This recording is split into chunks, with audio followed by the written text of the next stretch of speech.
자, 우리 이 시간 주시는 우리 하나님의 말씀은 로마서 13장 8절에서 10절의 말씀입니다. 우리 신약성경 256페이지 로마서 13장 8절에서 10절입니다. 세 번역으로 제가 봉독하겠습니다. 서로 사랑하는 것 외에는 아무에게도 빚을 지지 마십시오. 남을 사랑하는 사람은 율법을 다 이룬 것입니다. 간음하지 말아라, 살인하지 말아라, 도둑질하지 말아라, 탐내지 말아라 하는 계명과 그 밖에 또 다른 계명이 있을지라도 모든 계명은 내 이웃을 내 몸과 같이 사랑하여라 하는 말씀에 요약되어 있습니다. 사랑은 이웃에게 해를 입히지 않습니다. 그러므로 사랑은 율법의 완성입니다. 아멘. 올 한 해가 우리 시작된 지 얼마 되지도 않은 것 같은데 벌써 5월의 첫 주일입니다. 이제 5월은 교회에서 가정의 달로 우리들이 지키고 있죠. 오늘 5월 첫 주를 맞아서 학생부 친구들과 함께 예배를 시작했고, 또 오늘 또 가정에 관한 말씀을 함께 나누려고 합니다. 우리 가정을 이야기하는 곳이 교회이든지 아니면 사회 안에 있는 그러한 가정들을 이야기하는 것이든지 상관없이 가정의 중요성은 굳이 강조하지 않아도 너무나 중요한 것이죠. 가정은 모든 사람들에게 시작이 되는 곳이자 끝이 되는 그러한 공간이기 때문입니다.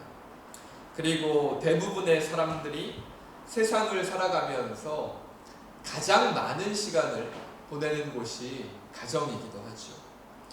부모와 자녀의 관계처럼 선택이 아니라 자신에게 주어지는 관계로 가정이 시작되기도 하고, 또한 신기하게도 전혀 다른 삶을 살아오던 두 사람이 함께 만나서 가정을 이루기도 합니다.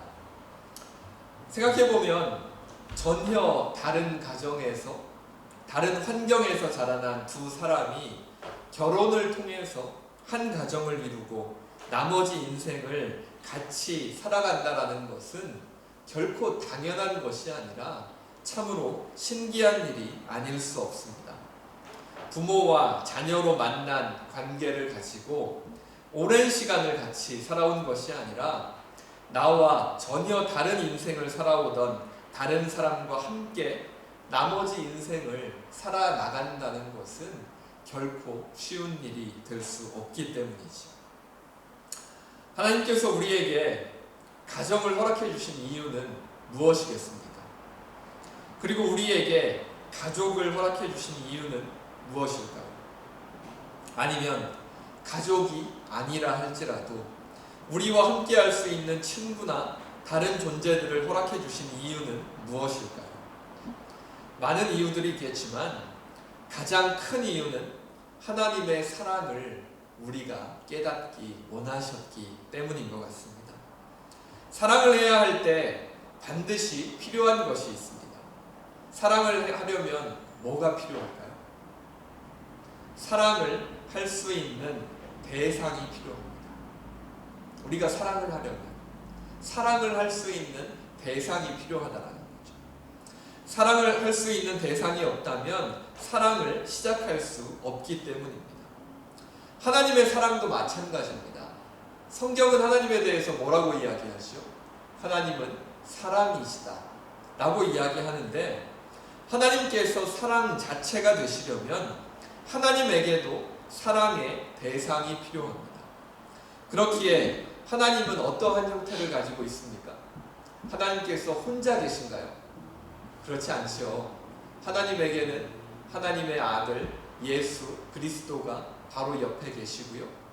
그리고 또 하나님과 교통하는, 하나님과 함께하는 성령 하나님께서도 하나님과 예수 그리스도와 함께 계십니다. 그러니까 이 세 존재가 함께 연결되어서 함께 하고 계시다는 거죠. 그런데 이 세 존재를 연결하는 고리가 뭐겠습니까? 그것이 바로 사랑입니다. 하나님과 예수 그리스도와 성령 하나님은 사랑이라는 고리를 가지고 서로 연결되어 계신 겁니다. 왜냐하면 하나님은 사랑이시기 때문에 사랑에는 그 사랑의 대상이 필요하고 그 하나님의 대상은 바로 예수 그리스도와 성령 하나님으로 연결되는 사랑의 고리로 나타내고 있기 때문이죠. 그렇기 때문에 하나님께서는 이러한 하나님의 사랑을 우리에게도 가르쳐 주시기 위해서 이 세상을 만드신 것이죠. 그래서 사람을 만드셨고 또 그 사람들이 가정을 이루어서 가족을 만나고 또 함께 사랑할 수 있는 그런 다른 존재들을 만날 수 있는 길을 우리에게 허락해 주신 겁니다. 하나님께서 아담에게 하와를 만들어 주셨고 아담과 하와를 통해서 가정이 시작되게 하셨고 사람들이 함께함을 통해서 사랑을 배울 수 있도록 하나님께서 인도해 주시는 겁니다. 이처럼 사랑은 반드시 그 대상이 필요하고요. 사랑은 혼자가 아니라 누군가와 함께 만들어가는 것이죠. 그래서 가정은 어떠한 공간이 됩니까? 우리에게 하나님께서 우리에게 가르쳐 주신 사랑을 함께 나눌 수 있는 가장 기초적이고 가장 기본적인 장소가 바로 가정이 되는 겁니다. 그렇다면 이러한 하나님의 사랑은 어떤 것이라고 성경은 우리에게 가르쳐 줍니까? 하나님께서 이 세상을 만드시고 사람들이 이 세상에서 살아가게 하신 단 하나의 이유만 꼽아보라고 한다면 단연코 사랑이라는 단어를 빼고는 그것을 설명할 수 없을 겁니다. 예수님께서도 율법학자들이 예수님께 나와서 자기들에게 600가지가 넘는 율법이 있는데 이 모든 율법을 요약하면 어떠한 것으로 이야기할 수 있겠습니까? 라고 예수님에게 여쭤봤을 때 예수님이 뭐라고 대답하셨죠? 그 모든 율법은 첫 번째는 하나님 사랑이고 두 번째는 이웃을 사랑하는 것으로 결론 지어진다 라고 대답해 주셨죠. 즉 하나님께서 주신 모든 것들의 마지막은 사랑으로 이끌어진다 라는 것을 예수님께서 가르쳐 주신 겁니다. 그리고 오늘 본문을 우리가 아까 함께 읽었는데요. 사도 바울은 율법에 관해서 이야기하면서 모든 율법을 완성시키는 것은 바로 사랑이다 라는 사실을 우리에게 가르쳐 줍니다. 오늘 본문을 제가 다시 한번 읽어보겠습니다. 서로 사랑하는 것 외에는 아무에게도 빚을 지지 마십시오. 남을 사랑하는 사람은 율법을 다 이룬 것입니다. 간음하지 말아라, 살인하지 말아라, 도둑질하지 말아라, 탐내지 말아라 하는 계명과 그 밖에 또 다른 계명이 있을지라도 모든 계명은 내 이웃을 내 몸과 같이 사랑하여라 하는 말씀에 요약되어 있습니다. 사랑은 이웃에게 해를 입히지 않습니다. 그러므로 사랑은 율법의 완성입니다. 아멘. 율법이라는 것은 하나님께서 우리 사람들에게 이 세상을 살아가면서 좀 이렇게 지켜주었으면 좋겠다 라고 말씀하시는 거지요. 가장 기본적으로 모세가 하나님으로부터 받은 십계명이 있고 그 십계명으로부터 이렇게 파생되어 나온 수많은 율법들이 또 성경 말씀을 통해서 또 유대인들을 통해서 전해지고 있습니다. 그런데 성경에 나타난 율법의 기본 형태를 보면 어떻습니까? 율법은 어떠한 형태를 갖고 있죠? 무엇을 하지 말아라 라는 그러한 형태를 갖고 있죠. 하나님 외에는 다른 신을 섬기지 말아라, 다른 우상들의 형상을 만들지 말아라, 거짓말하지 말아라, 남의 것을 탐내지 말아라 라는 등등으로 무엇을 하지 말 것을 이야기하는 것이 보통 율법이 가지고 있는 형태라고 할 수 있습니다.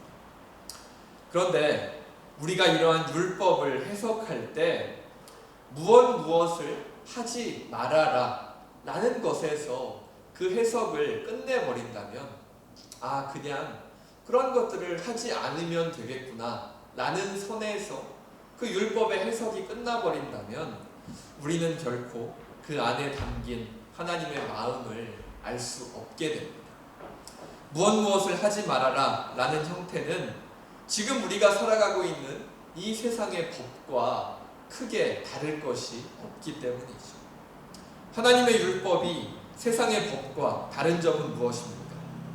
하나님의 율법은 무엇을 하지 말라는 그러한 세상의 법과는 달리 그 근본 목적이 하나님의 사랑을 드러내고 사랑의 완성을 향해 있기 때문에 세상의 법과는 다르다고 우리가 말할 수 있는 겁니다. 세상의 법은 사람으로 하여금 이 사회를 유지시키고 또 불법적인 행위들을 하지 못하게 하는데 1차적인 목적이 있는 반면에 하나님의 법은 그런 불법적인 것을 행하지 않는 것을 넘어서서 하나님의 사랑을 드러내는 데까지 그 목적을 가지고 있기 때문이죠. 그렇기에 하나님을 바라보면서 살아가는 우리 그리스도인들은 단순히 소극적으로 법을 지키는 선에서 그치지 말아야 합니다. 이 세상에 법을 잘 지키면서 살아간다라는 것도 참 어려운 일이고 대단한 일이지만 하나님의 마음은 우리가 단순히 법을 지키는 것을 넘어서서 하나님의 사랑을 나타내는 데까지 이르기를 원하시기 때문이죠. 단순히 법을 지키는 것에서 끝나는 것이 아니라 이를 통해서 하나님의 사랑을 우리가 살아가는 이 세상 가운데 나타내기를 원하시는 것이 하나님의 마음이라는 겁니다. 우리의 모습과 행동을 통해서 하나님의 사랑이 드러나게 할 수 있다는 것이죠. 하나님을 사랑하기 때문에 정말 내가 하나님을 사랑하는 마음을 가지고 있기 때문에 하나님께서 만드신 이 세상을 소중히 생각하고 자연을 보호할 수 있습니다. 우리가 누군가를 사랑하면 그 사람의 행동이나 그 사람이 가지고 있는 것들까지도 같이 사랑하는 거 아닙니까?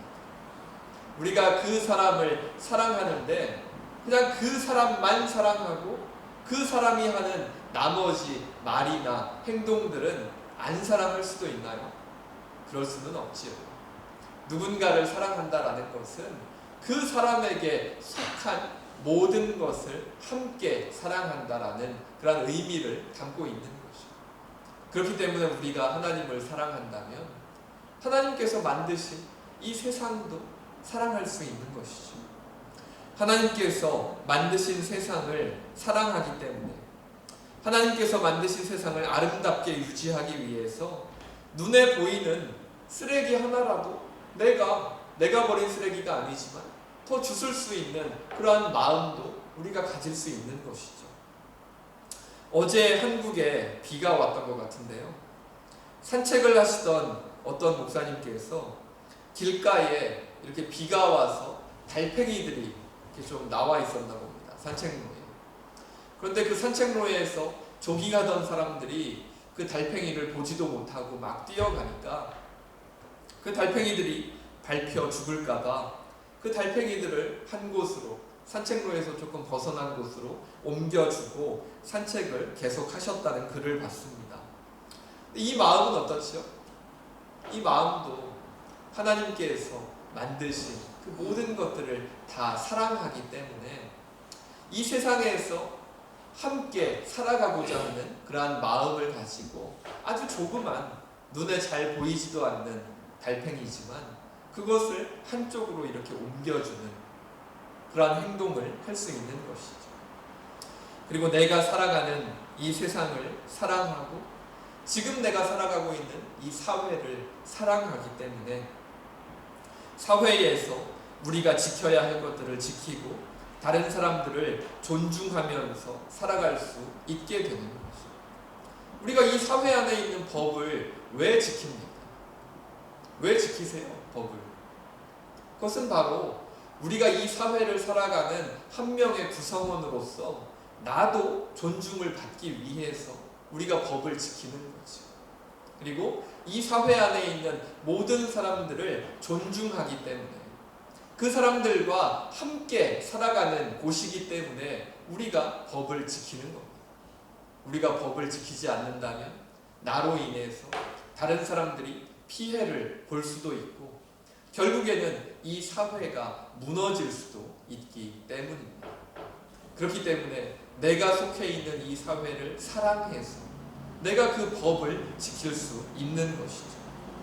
내가 살아갈 수 있는 이 사회가 있기에 내가 있고 나의 가족들이 이 안에서 살아갈 수 있고 우리의 자녀들이 안전하게 학교를 다닐 수 있기 때문에 감사하면서 내가 살아가는 이 사회에 나의 사랑을 나누어 줄 수 있는 겁니다. 그리고 하나님께서 나에게 허락해 주신 가정으로 가족들에게 또 나와 함께하는 사람들에게 안전하게 돌아가기 위해서 하나님께서 주신 율법들과 이 세상의 법을 지키면서 살아가는 거죠. 안전하게 내가 사랑하는 사람들에게 돌아가서 함께 사랑을 나누기 위해서 나와 내 가정과 자녀들을 안전하게 지키기 위해서 내가 지켜야 할 것들을 지키면서 살아가게 되는 겁니다. 이처럼 하나님과 함께 살아가는 그리스도인들은 모든 율법의 완성인 사랑을 이루기 위해서 이 세상을 살아가는 겁니다. 그렇기 때문에 사도 바울은 모든 율법의 완성은 사랑이다 라고 우리에게 가르쳐주고 있는 겁니다. 단순히 그 법을 지키기 위해서 율법을 지키기 위해서 우리가 살아간다면 얼마나 불쌍한 인생일까요? 남이 정해놓은 기준을 가지고 그것을 지켜야 하니까 그것을 지키면서 살아가는 인생이라면 얼마나 불쌍한 인생입니까? 그런데 우리의 인생은 그러한 불쌍한 인생이 아니라 정말 그 사랑을 이루기 위해서 목적을 가지고 또한 동기를 가지고 이 세상을 살아갈 수 있는 힘이 우리에게 주어져 있다라는 것이죠. 그 힘이 어디에서 나옵니까? 바로 하나님의 사랑을 생각할 때 우리는 그 모든 것들을 가지고 이 세상 가운데에서 사랑의 완성을 이루며 나아갈 수 있는 길을 발견할 수 있게 된다는 겁니다. 말씀을 정리해 볼까요? 우리가 세상을 살아가며 함께하는 분들이 있습니다. 가족분들도 있을 수 있고 또 우리가 함께하는 또 우리 교회 공동체도 있을 수가 있고 또 우리의 친구들도 있을 수가 있고 우리와 함께하는 많은 사람들이 있죠. 그리고 그들과 함께하기 위해서 내가 감당해야 하는 것들, 내가 지켜야 할 것들, 내가 책임져야 할 일들도 많이 있을 것입니다. 근데 어떠한 목적을 가지고 그 모든 것들을 감당하고 계십니까? 어떠한 목적, 어떠한 동기를 가지고 그 모든 것들을 감당하고 계십니까? 이유야 어찌 됐던 간에 하나님께서 그것을 주셨기 때문에 그것을 이루기 위해서, 그것을 유지하기 위해서만 노력하고 계십니까?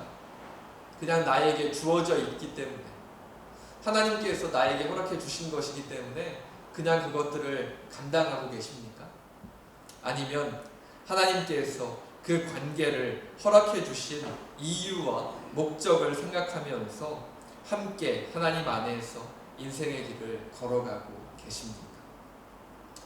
하나님께서 허락해 주신 것들에는 모두 이유가 있고 분명한 목적이 있습니다. 하나님께서는 결코 이유가 없는 것들을 우리에게 허락하시지 않습니다. 그리고 목적이 없는 것들을 우리에게 허락하시지 않지요. 근데 그 가운데서 특별히 가정을 향한 하나님의 마음은 무엇일까요? 아까 말씀드린 것처럼 가정은 우리가 하나님의 사랑을 함께 연습해 볼 수 있는 가장 기초적이고 가장 기본이 될 수 있는 그러한 장소입니다. 함께 하나님의 나라를 연습해 볼 수 있는 가장 기초적인 단위가 바로 가정이라는 거죠. 그렇기 때문에 특별히 가정을 향한 하나님의 마음은, 나와 함께하는 사람들을 향한 하나님의 마음은 그 관계를 통해서 사랑의 완성을 이루어 가는 것입니다. 사랑의 완성이라고 하니까 되게 부담스럽죠, 사실은.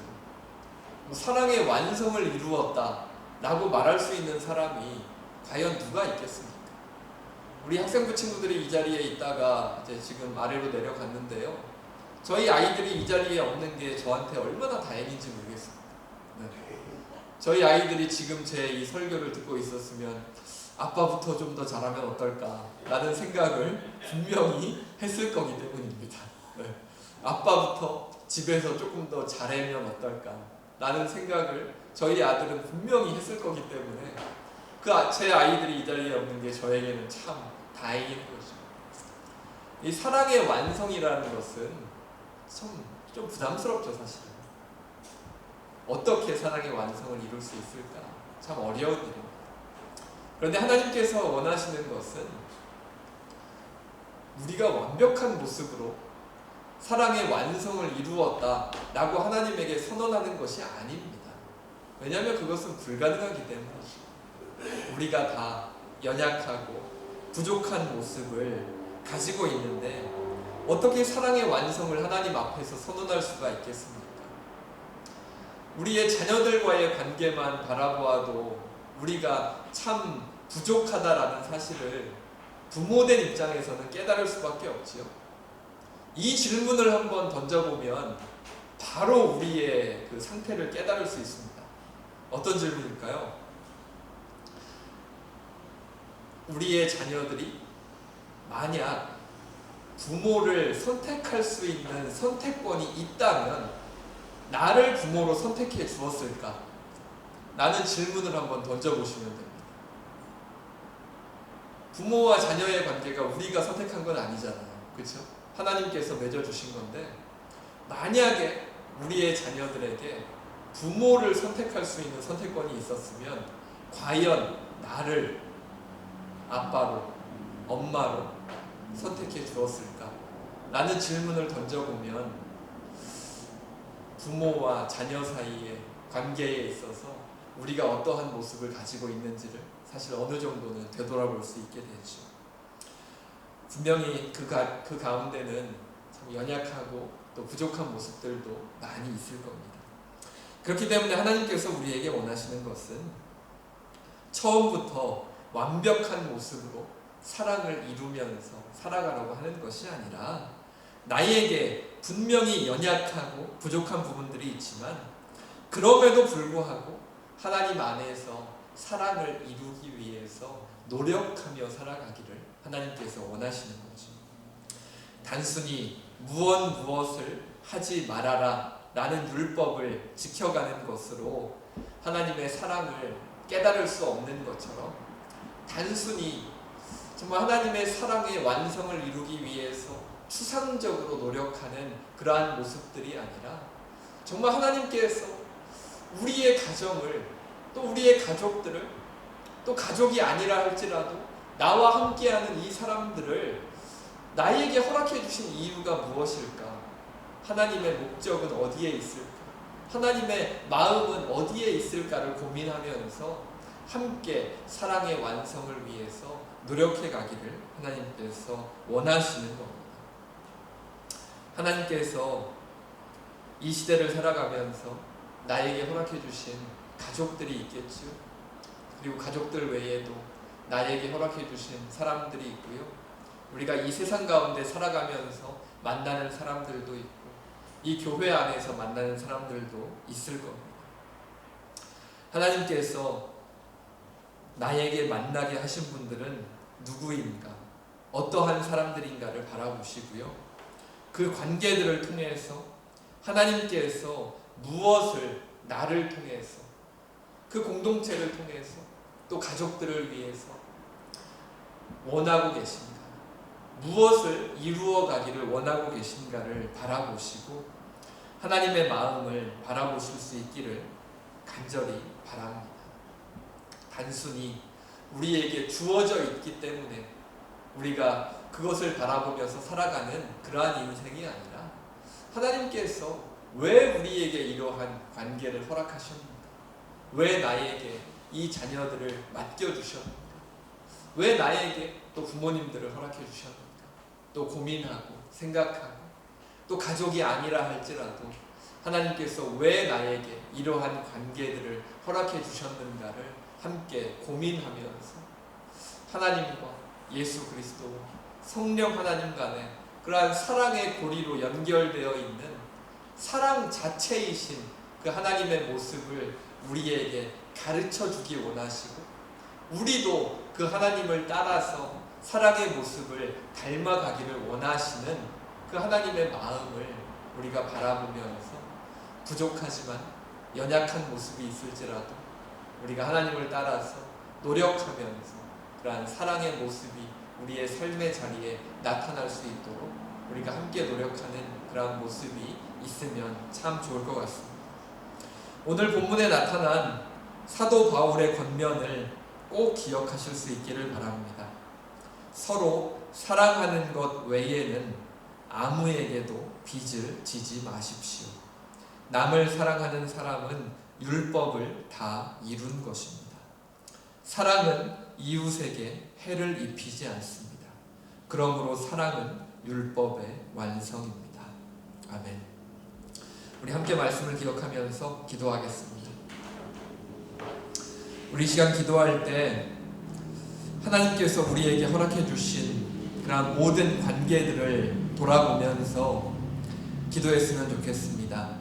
가장 기본적으로는 가족이 될 수도 있겠고요. 또 우리 교회 안에 공동체가 될 수도 있겠고 또 그 외에도 하나님께서 우리에게 허락해 주신 많은 관계들이 있죠. 하나님께서 그 모든 관계들을 허락해 주신 목적은 하나님의 사랑이 우리를 통해서 나타나기를 원하셨기 때문인 줄로 믿습니다.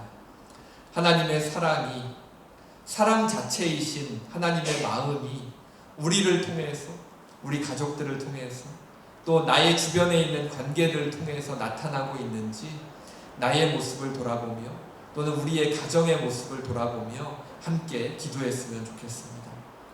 부족하고 연약한 모습이 있을지라도 우리가 그 모든 것들을 허락해 주신 하나님의 마음을 깨닫고 우리의 모습을 통해서 하나님의 사랑이 나타날 수 있게 해달라고 우리 간구하면서 함께 기도하겠습니다.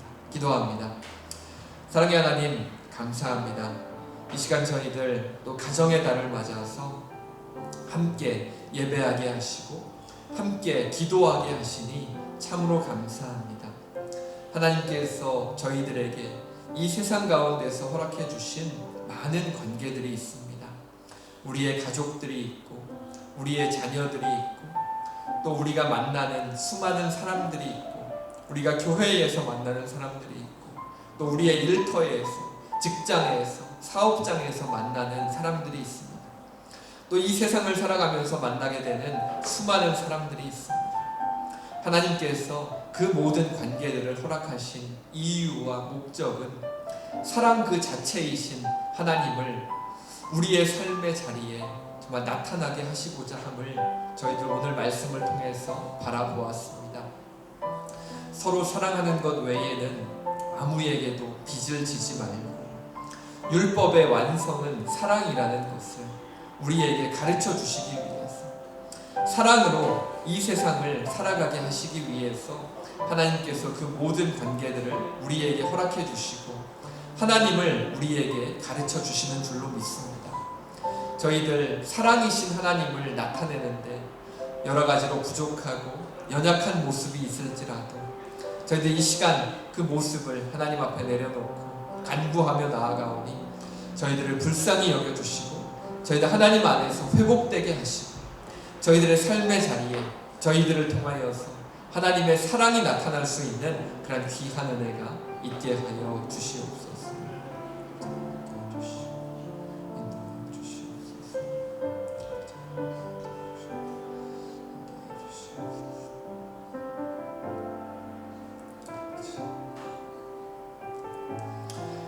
함께 기도하겠습니다. 사랑의 하나님, 감사합니다. 저희들 가운데 정말 하나님께서 허락하여 주시는 수많은 관계들과 함께 이 세상을 살아갈 수 있는 그런 귀한 은혜를 허락해 주시니 참으로 감사합니다. 그리고 저희들에게 사랑 자체이신 하나님을 가르쳐 주시고 저희들이 이 세상을 살아가며 하나님께서 원하시는 것들을 조금이나마 깨달아갈 수 있게 하시니 참으로 감사합니다. 하나님께서 허락하여 주신 가족이라는 관계 가운데, 또 교회 공동체라는 관계 가운데, 또 이 세상 가운데서 우리가 만나는 모든 관계들 가운데 저희들 하나님의 마음을 담아서 하나님의 사랑을 드러내며 하나님의 사랑을 나타내며 살아갈 수 있는 그러한 귀한 은혜가 저희들 가운데 있게 하여 주시옵소서. 저희들의 모든 관계들 가운데 하나님의 사랑을 깨닫지 못함으로 말미암아서 부족하고 연약한 모습들이 있을지라도 하나님 저희들을 불쌍히 여겨주셔서 저희들 하나님을 바라볼 때 하나님의 사랑을 깨닫고 하나님 안에서 조금씩 회복되어 갈 수 있는 그런 귀한 은혜가 있게 하여 주시옵소서. 저희들 가운데 다시 한 주간의 삶을 허락해 주시니 참으로 감사합니다. 저희들 하나님의 사랑의 마음을 가지고 저희들의 삶의 자리로 돌아갈 수 있게 하여 주시고 저희들의 삶의 자리에 하나님의 사랑이 흘러 넘치게 하시고 하나님의 은혜가 충만히 흘러 넘치는 그런 귀한 은혜가 있게 하여 주시옵소서. 늘 함께하여 주시는 하나님께 감사하여 귀한 예물을 구별하여 하나님께 드리오니 이 예물이 사용되는 곳에 하나님의 사랑이 나타나게 하여 주시옵소서. 오늘 자녀들과 함께 예배하게 하시니 참으로 감사합니다. 우리의 자녀들이 어디에 있든지 어떠한 일을 하든지 앞으로의 인생을 위해서 어떠한 계획을 가지고 있든지 그 모든 것들 가운데 하나님 함께하여 주셔서 하나님께서 늘 동행하여 주시고 앞서 걸어가 주셔서 우리의 자녀들이 하나님과 함께 동행하며 하나님과 함께 바른 인생을 살아갈 수 있는 그런 귀한 은혜를 허락하여 주시옵소서. 이 시간 함께 예배하지 못하는 다른 가정들에게도 하나님께서 동일한 은혜로 부어주시기를 간절히 바라오며 이 모든 것 주 예수 이름으로 기도합니다. 아멘. 이제는 우리 주 예수 그리스도의 은혜와 하나님의 사랑과 성령님의 감동, 감화, 인도하심이 사랑 그 자체이신 하나님을 바라보며 하나님과 함께 교회로, 가정으로, 이 세상으로 다시 나아가기 원하는 모든 성도들과 그 삶의 자리와 자녀들 가운데 지금으로부터 영원토록 함께 하시기를 간절히 축원하옵나이다. 아멘.